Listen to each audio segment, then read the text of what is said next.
रहमत के एपिसोड और आने वाले एपिसोड में कहानी एक खतरनाक मोड़ ले चुकी है, जहां अनाया की साजिशें आखिरकार परीशे की जिंदगी तबाह कर देती हैं। अनाया बड़ी चालाकी से बारी के सामने परीशे के खिलाफ झूठे सबूत पेश कर देती है, ताकि बारी के दिल में उसके लिए नफरत पैदा हो जाए। सिर्फ यही नहीं, बल्कि वो परीशे की सुतीली माँ के साथ मिलकर ऐसा खेल खेलती है कि परीशे को हमेशा के लिए बारी की जिंदगी से निकाल दिया जाए। अनाया की बातों और झूठे इल्जामात पर यकीन करते हुए बारी गुस्से में आ जाता है और परेशे की एक भी बात सुनने के लिए तैयार नहीं होता। परेशे लाख सफाइयां देती रहती है, अपनी बेगुनाही की दहाइयां देती है, मगर बारी उससे तलाक ले लेता है और उसे घर छोड़ने पर मजबूर कर देता है। दूसरी तरफ परेशे टोटे दिल के साथ अपने वालिदीन के घर वापस पहुंचती है, जहां वो अपनी माँ ज़ुबैदा को सारी हकीकत बताती है कि किस तरह अनाया और उसकी सौतीली माँ ने मिलकर उसकी जिंदगी बर्बाद की। हैरानकिन तौर पर उसकी सौतीली माँ भी उस साजिश का एतराफ कर लेती है और बताती है कि वो शुरू से ही चाहती थी कि प्रेषय कभी बारी की जिंदगी का हिस्सा न बने।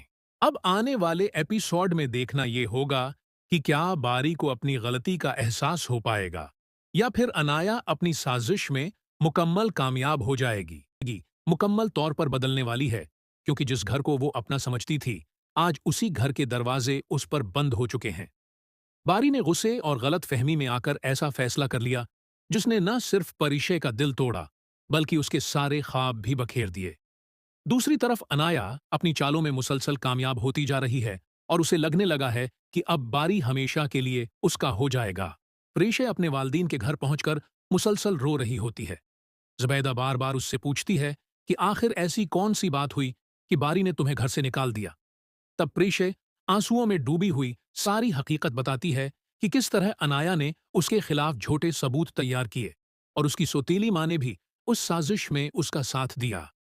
ये सब सुनकर जुबैदा के पांव तले जमीन निकल जाती है, क्योंकि वो कभी सोच भी नहीं सकती थी कि एक माँ अपनी बेटी की जिंदगी बर्बाद करने में किसी गैर का साथ दे सकती है। इधर बारी बाहर से तो खुद को मजबूत जाहिर कर रहा होता है, मगर अंदर ही अंदर बेचैन होता जा रहा होता है। उसे बार बार परेशे की वो बातें याद आती हैं, जब वो अपनी बेगुनाही की कस्में खा रही थी। बारी कोशिश करता है कि अपने दिल को समझाए कि उसने सही फैसला किया है, मगर उसका ज़मीर उसे मुसलसल मलामत करता रहता है। अनाया इस मौका का फायदा उठाते हुए बारी के मजीद करीब आने की कोशिश करती है। वो हर वक्त उसके सामने हमदर्द बनने की अदाकारी करती है, ताकि बारी मुकम्मल तौर पर इस पर एतमाद करने लगे। दूसरी तरफ परेशे की सौतीली माँ भी अब परेशान होना शुरू हो जाती है, क्योंकि उसे एहसास होने लगता है कि उसने लालच और नफरत में आकर बहुत बड़ी गलती कर दी है।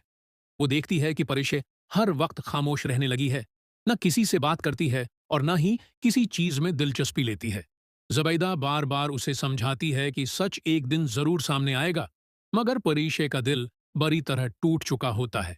इसी दौरान कहानी में एक नया मोड़ आता है, जब बारी के हाथ एक ऐसा सबूत लग जाता है जो अनाया की पूरी साजिश बेनकाब कर सकता है।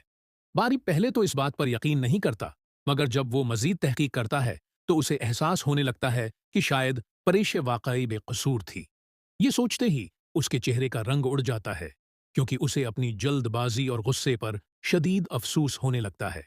अनाया को जब इस बात का अंदाजा होता है कि बारी को हकीकत का शक होने लगा है, तो वो फौरन नई चाल चलने का फैसला करती है। वो कोशिश करती है कि किसी न किसी तरह बारी को दोबारा परीशे के खिलाफ कर दे, ताकि उसका सच कभी